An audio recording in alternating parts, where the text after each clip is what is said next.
அகிலம் நியூஸ் நேயர்களுக்கு வணக்கம். இன்றைய இரவு நேர பிரதான செய்திகள். முதலில் தலைப்புச் செய்திகள். செம்மணி மனித புதைகுழியில் அடுத்தடுத்து வெளிப்படும் மனித எச்சங்கள். எரிபொருள் விலை மாற்றம் தொடர்பில் வெளியான அறிவிப்பு. நாளை முதல் விசேட டெங்கு ஒழிப்பு வேலை திட்டம். நுவரெலியாவில் விபத்து, 4 காயம். விசாரணை வலயத்துக்குள் சிக்கப்போகும் அரசாங்க அதிகாரிகள் சிலர் தப்பியோட்டம். யாழில் வெடித்த போராட்டம் கலவரமாக மாறியதால் குவிக்கப்பட்ட போலீசார். நொடிப்பொழுதில் பறிக்கப்பட்ட 2 பேரின் உயிர். மூதாட்டிக்கு எமனாக மாறிய மோட்டார் சைக்கிள். யாழில் அதிரடியாக கைது செய்யப்பட்ட இளைஞர்கள். தொடர்பென விரிவான செய்திகள். யாழ்ப்பாணம் செம்மணி சித்துப்பாத்தி மயான புதை மனித புதைகுழி அகழ்வு பணியில் இதுவரை 33 மனித எச்சங்கள் அடையாளம் காணப்பட்டுள்ளதாக தகவல் வெளியாகியுள்ளது. செம்மணி சித்துப்பாத்தி மனித புதைகுழியின் 2ஆம் கட்டம் 4ஆம் நாள் அகழ்வாய்வு பணிகள் இன்று முன்னெடுக்கப்படுகின்றன. நேற்று வரை 27 மனித எலும்புக்கூடுகள் அடையாளம் காணப்பட்டுள்ள நிலையில் இன்றைய தினம் மேலும் 6 மனித ஓட்டுத் தொகுதிகள் அடையாளம் காணப்பட்டுள்ளன.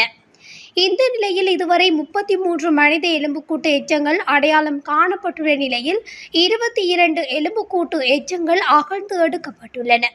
அத்துடன் இதுவரை காலமும் மனித புதைகுழியிலிருந்து வேறு பொருட்கள் எவையும் மீட்கப்படாத நிலையில் இன்றைய தினம் பையொன்றும் துணியொன்றும் அடையாளம் காணப்பட்டுள்ளது. மேலும் செய்மதி படங்கள் ஊடாக அடையாளப்படுத்தப்பட்ட பகுதிகளில் எதிர்வரும் நாட்களில் அகழ்வு பணிகளை முன்னெடுப்பதற்கு ஏதுவாக அப்பகுதிகள் துப்புரவு செய்யப்பட்டுள்ள நிலையில் அடுத்து வரும் நாட்களில் அவ்விடத்தில் அகழ்வு பணிகள் முன்னெடுக்கப்பட உள்ளன.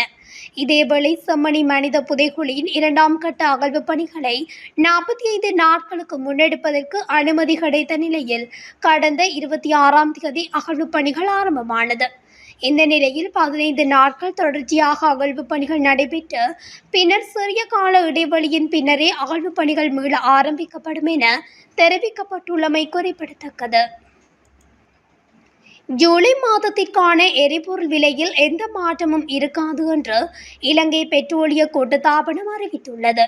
நாளை கூடவுள்ள எரிபொருள் விலை நிர்ணய குழுவால் விலை நிர்ணயம் குறித்த இறுதி முடிவு எடுக்கப்படும் என்றாலும் திருத்தம் எதுவும் எதிர்பார்க்கப்படவில்லை என்று சிபிசி நிர்வாக பணிப்பாளர் மயூர நெத்திகுமாரகே தெரிவித்துள்ளார். உலக சந்தையில் கச்சா எண்ணெய் விலைகள் நிலைத்த நிலையில் தொடர்வதால் ஜூலை மாதத்தில் இலங்கையில் எரிபொருள் விலை மாற்றம் ஏற்படக்கூடிய வாய்ப்பு குறைவாக உள்ளதாக அவர் சுட்டிக்காட்டியுள்ளார். இது தொடர்பில் மேலும் தெரிவித்த அவர், உலக சந்தையில் கச்சா எண்ணெய் விலைகள் கடந்த சில வாரங்களாக நிலைத்துள்ளதோடு சில சமயங்களில் விலை குறையும் சாத்தியம் கூட காணப்படுகின்றன.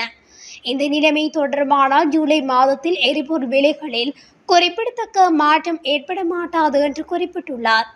இதன்படி விலை நிர்ணய குழு கடந்த மாதத்திற்கான சராசரி எரிபொருள் விலை மற்றும் சமீபத்திய இறக்குமதி செலவுகளை அடிப்படையாக கொண்டு ஜூலை மாத விலையை தீர்மானிக்க உள்ளது. 16 மாவட்டங்களை உள்ளடக்கிய விசேட டெங்கு ஒழிப்பு வேலை திட்டம் நாளை முதல் ஆரம்பிக்க உள்ளது.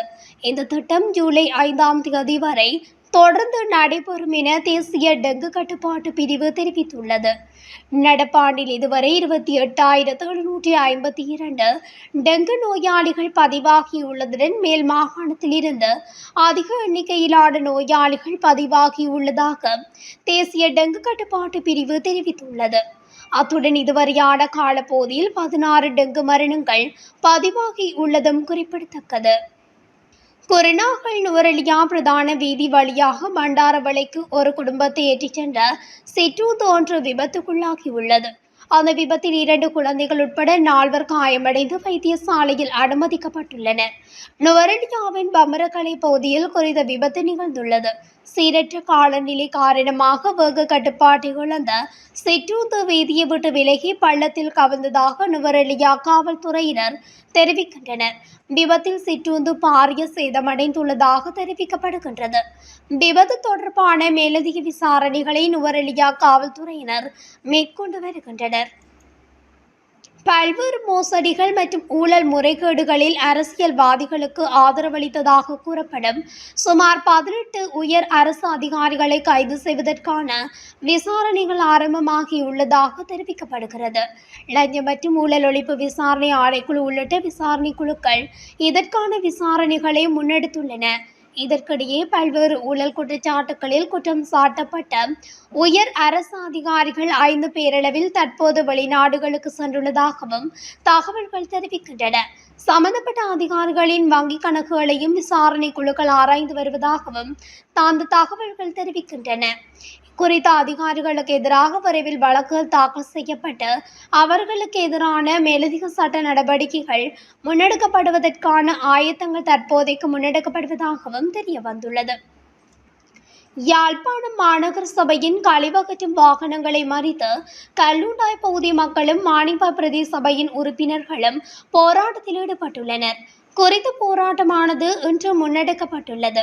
யாழ்ப்பாணம் மாநகர சபையினர் தமது எல்லைக்குள் சேகரிக்கும் மருத்துவ கழிவு, மலக்கழிவு, பிளாஸ்டிக் கழிவு, விலங்கு கழிவு உட்பட பல கழிவுகளை மானிப்பாய் பிரதேச சபையின் எல்லைக்குட்பட்ட மானிப்ப பிரதேச சபையின் கல்லுண்டாய் பகுதியில் உள்ள பகுதிக்குள் கொட்டுவதால் அதனை நிறுத்தும்படி கோரி இந்த போராட்டம் முன்னெடுக்கப்படுகிறது. இதன்போது இன்றைய தினம் மாநகர சபை கழிவுகளை ஏற்றி வந்த உளவு இயந்திரங்கள் பல வழிமறிக்கப்பட்டன. மலக்கழிவினை ஏற்றி வந்த மாநகர சபையின் வாகனம் ஒன்று உடனடியாக திரும்பி சென்றது. வழமையாக குறித்த பகுதிக்குள் கொட்டப்படும் கழிவுகளுக்கு தீ வைக்கப்படுகிறது. இது குறித்து பல தடவைகள் செய்திகளும் வெளியாகியுள்ளன. இந்த நிலையில் நேற்றைய தினமும் தீ மூட்டிய நிலையில் அந்த தீ இன்று வரை எரிந்து கொண்டே இருப்பதுடன் வீதியில் போக்குவரத்தில் ஈடுபடும் பயணிகளுக்கும் அண்டிய சூழலில் வசிக்கும் மக்களுக்கும் பாதிப்பு ஏற்படுத்துகிறது. கல்லுண்டாய் பகுதியில் குப்பைகளை கொட்டுவதனால் அயலில் வசிக்கும் மக்கள் சுகாதார பிரச்சினைகள் உள்ளிட்ட பல இன்னல்களுக்கு முகம் கொடுத்து வருவதுடன் நிலத்தடி நீரும் மாசடைவதால் அயல் கிராம நீர்நிலைகளும் பாதிக்கப்பட்டு வருவதனால் குப்பைகளை கொட்ட வேண்டாம் என பல வருட காலமாக அப்பகுதி மக்கள் கோரிக்கைகளை விடுத்து வருகின்றனர். அத்துடன் பல்வேறு சந்தர்ப்பங்களிலும் போராட்டங்களில் ஈடுபட்ட போதிலும் அரசியல்வாதிகள் அதிகாரிகளின் வாக்குறுதிகளை நம்பி போராட்டங்களை தற்காலிகமாக இடைநிறுத்தியும் வந்திருந்தனர். ஆனாலும் மக்களின் எதிர்ப்புகளையும் மீறியும் தொடர்ந்து மாநகர சபை கல்லுண்டாய் பகுதியிலேயே குப்பைகளை கொட்டி வருகின்றது. குறித்த போதைக்கு நேற்றிரவு நாடாளுமன்ற உறுப்பினர் இளங்குமரன் வருகை தந்து பிரச்சினையை ஆராய்ந்ததாகவும் இதுவரை மானிப்பா பிரதேச சபையின் தவிசாளர் களத்துக்கு வருகை தரவில்லை எனவும் மக்கள் கூறுகின்றனர். இன்றைய எதிர்ப்பு நடவடிக்கையின் போது யாழ்ப்பாணம் மாநகர சபை உறுப்பினர் மயூரனுக்கும் கல்லுண்டாய் பகுதி மக்கள் மானிப்பா பிரதேச சபையின் உறுப்பினர்களான உஷாந்தன் வாசன் ஆகியோருக்கும் இடையே வாக்குவாதமும் ஏற்பட்டுள்ளது. இதனால் அங்கு போலீசாரும் குவிக்கப்பட்டுள்ளனர். நொரட்டோலை போலீஸ் பிரிவுக்குட்பட்ட பாலாவி கட்பட்டி வீதியில் தலுவு 6வது மைல்கல் பகுதியில் இடம்பெற்ற விபத்தில் 2 உயிரிழந்துள்ளனர்.